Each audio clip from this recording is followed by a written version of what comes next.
Olá, nós somos da turma 020 do curso de Psicologia da UFSCar e esse é o podcast LAP para Leigos. Eu sou a Ana Júlia. Eu sou Gabriel Mendonça. Eu sou Luana Barreto. Eu sou Sofia Mitsuyuki. Eu sou o Vitor Pereira.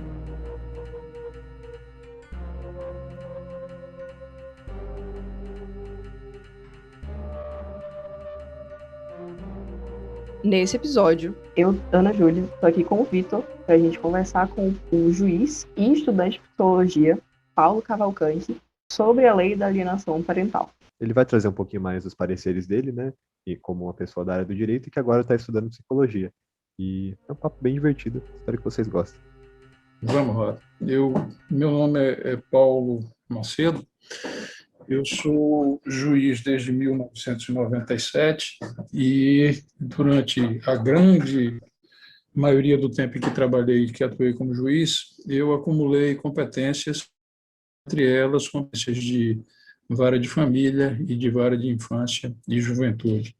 Com exceção de um trabalho específico que eu estou fazendo desde fevereiro deste ano, todos os anos anteriores, especialmente a partir de 2012, eu tenho trabalhado muito com foco nessa área de infância e juventude e de direito de família. Então, eu tenho visto ao longo da minha carreira muitos e muitos dramas envolvendo crianças, envolvendo adolescentes, na dissolução das famílias, né? Dissoluções que muitas vezes são feitas de uma forma emocionalmente inteligente, mas que também muitas vezes não existe essa inteligência daqueles atores envolvidos na dissolução familiar. Isso demanda do juiz um cuidado muito grande, um zelo grande, porque, às vezes, por sentimentos de mágoa, por sentimentos de revanchismo, por sentimentos de raiva, os cônjuges, os ex-cônjuges ou ex-companheiros não conseguem aceitar a separação e acabam usando filhos, sejam crianças ou adolescentes, como instrumento para atingir ao outro. E o grande prejudicado, sem dúvida, é essa criança ou esse adolescente. Então, é um tema que sempre me afligiu muito, é um tema que também sempre me atraiu muito, e, paralelamente a isso tudo, eu, há 2 anos e meio, decidi uma nova aventura acadêmica e tornei-me aluno de graduação de psicologia.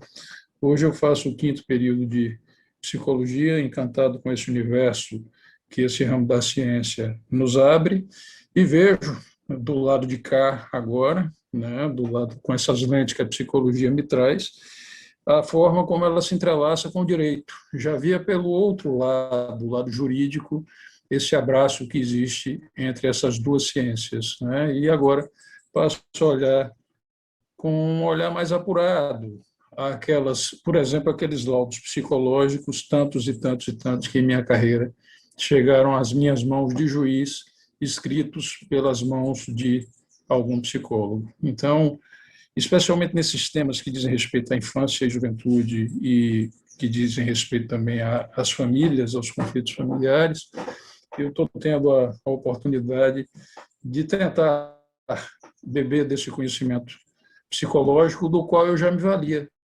através de peças processuais elaboradas por peritos da área de psicologia.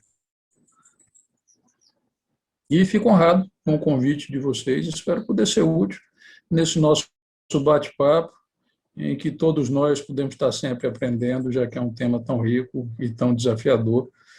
Pelo que você me disse, vocês estão fazendo trabalho sobre a alienação parental. É, sem dúvida, tanto do ponto de vista psicológico quanto do ponto de vista jurídico, um tema muito excitante, seja porque é de grande utilidade, seja porque é um tema de difícil trânsito, de difíceis soluções. Não há soluções simples quando a gente trata de alienação parental.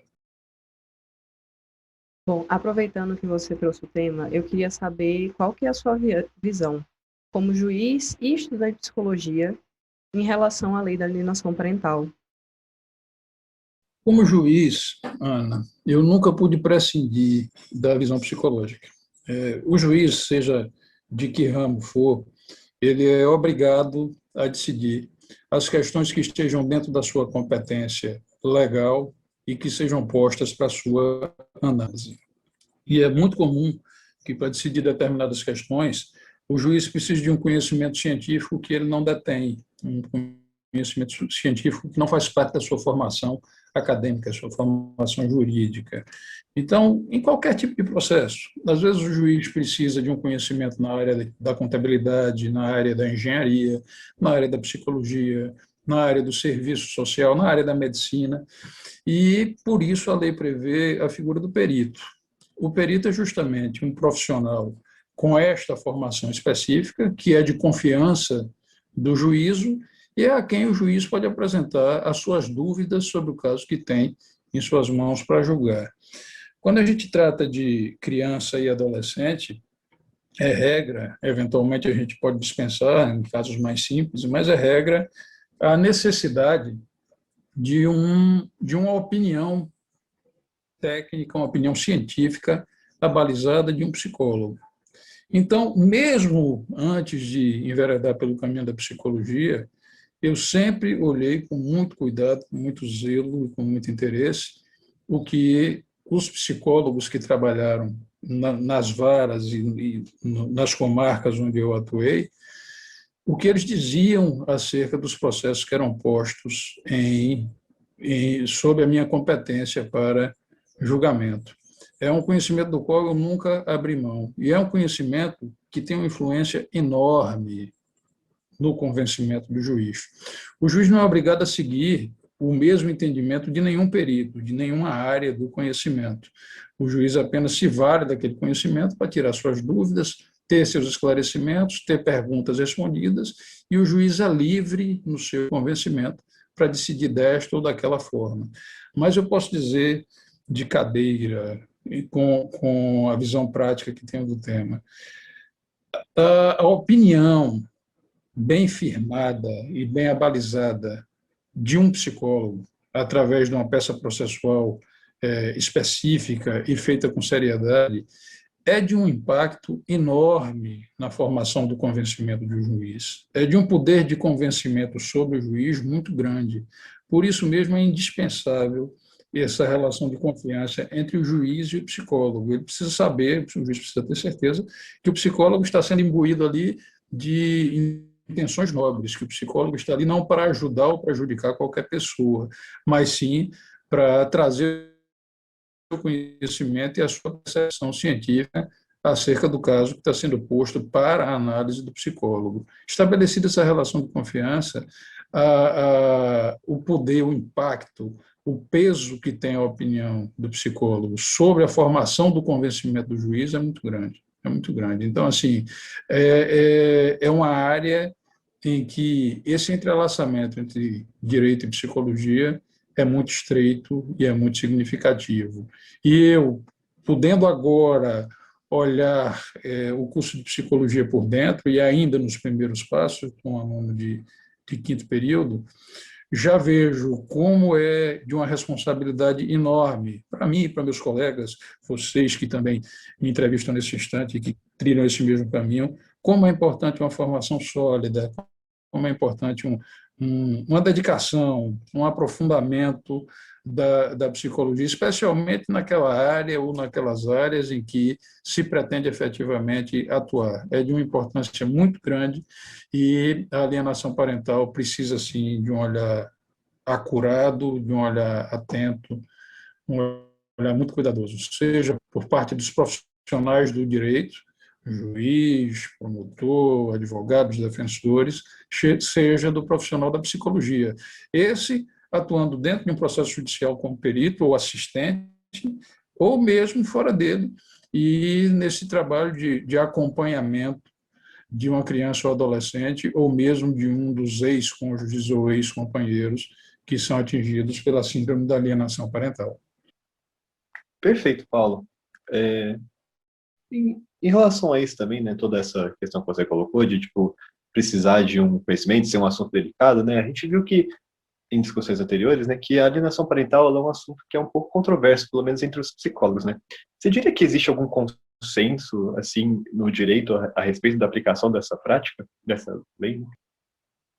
Vitor, vamos lá. Como você diz, no ramo da psicologia existe uma série de controvérsias acerca dessa validade da questão da alienação parental, né? Ainda com os olhos na psicologia, a gente sabe que, tendo sido criada, identificada, digamos assim, a síndrome lá nos anos 80, e aí é um psiquiatra americano, o Gardner, né, que traz essa figura. Essa descoberta científica foi, ainda é bastante contestada, porque pelos métodos científicos utilizados pelo Gardner são muito criticados. Ele não teria tido o cuidado necessário para fazer um trabalho científico contundente a ponto de provar que existe uma síndrome. Mas, quando isso surge no mundo jurídico, isso vem fruto de uma evolução histórica, legislativa. O que é que eu digo?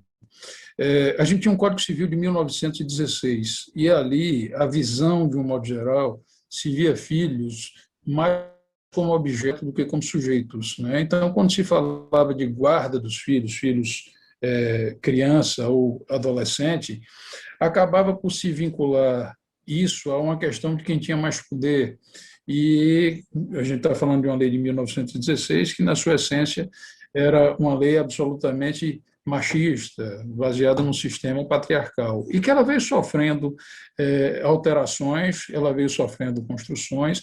Uma muito significativa foi o Estatuto da Criança e do Adolescente, que é de 1990, aí já sobre a égide da Constituição Federal de 1988, e em 1988, do ponto de vista legal, homem e mulher passaram a ter o mesmo peso e passaram a ter os mesmos direitos. O Estatuto da Criança e do Adolescente, que é de 1990, já prevê isso, já é construído tendo criança e adolescente, antes de tudo, como um sujeito de direito, e olhando para essa igualdade de direitos e deveres entre homem e mulher, e, portanto, entre pai e mãe.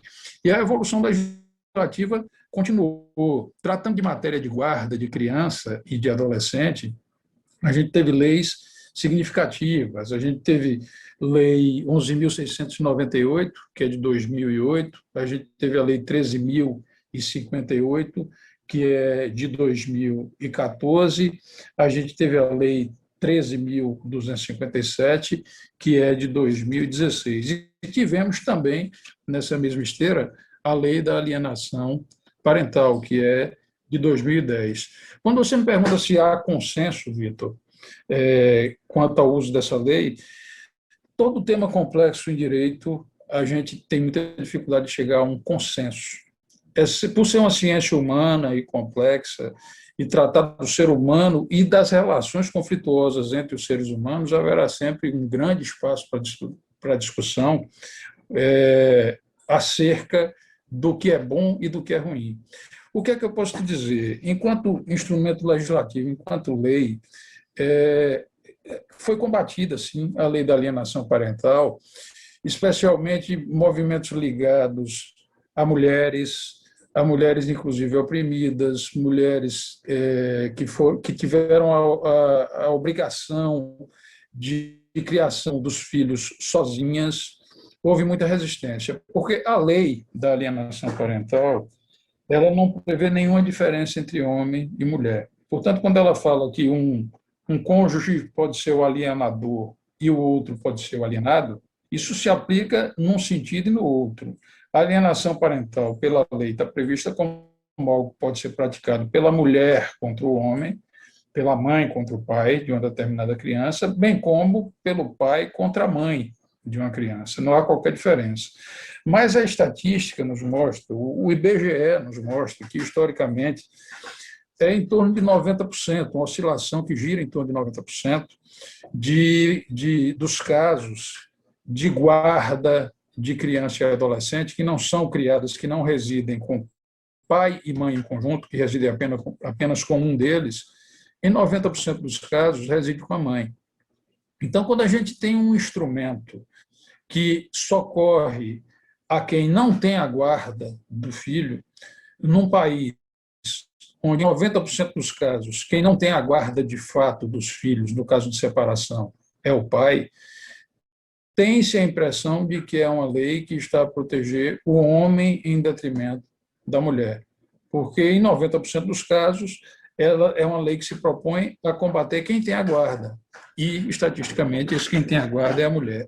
Mas eu posso te dizer que eu, particularmente, não enxergo nenhum malefício na lei. Eu não enxergo nenhum instrumento nocivo na lei. O uso dela é que precisa ser moderado, né? Muitas vezes a diferença entre o remédio e o veneno é a dose, né? Então, essa lei traz instrumentos que são fabulosos e que são instrumentos que, em última análise, preservam de uma forma muito eficaz a integridade emocional, a integridade psicológica da criança e do adolescente, a quem é muito interessante manter vínculos afetivos com pai e com mãe. E é isso que essa lei protege, e protege de uma forma trazendo instrumentos que, na medida do possível, são mesmo eficazes. Então, a lei é boa, a aplicação dela, com um descompasso, a aplicação dela com pressa, a aplicação assodada dessa lei pode sim trazer prejuízos e pode sim cometer injustiças, como de resto, qualquer lei, se mal utilizada pelo operador do direito, especialmente pelo juiz, pode ser um instrumento nocivo, embora tenha sido pensada como algo produtivo e algo útil. Como que você vê que a lei da alienação parental, ela afetou a área jurídica, tanto em relação à pesquisa como em relação à atuação prática? Vamos lá.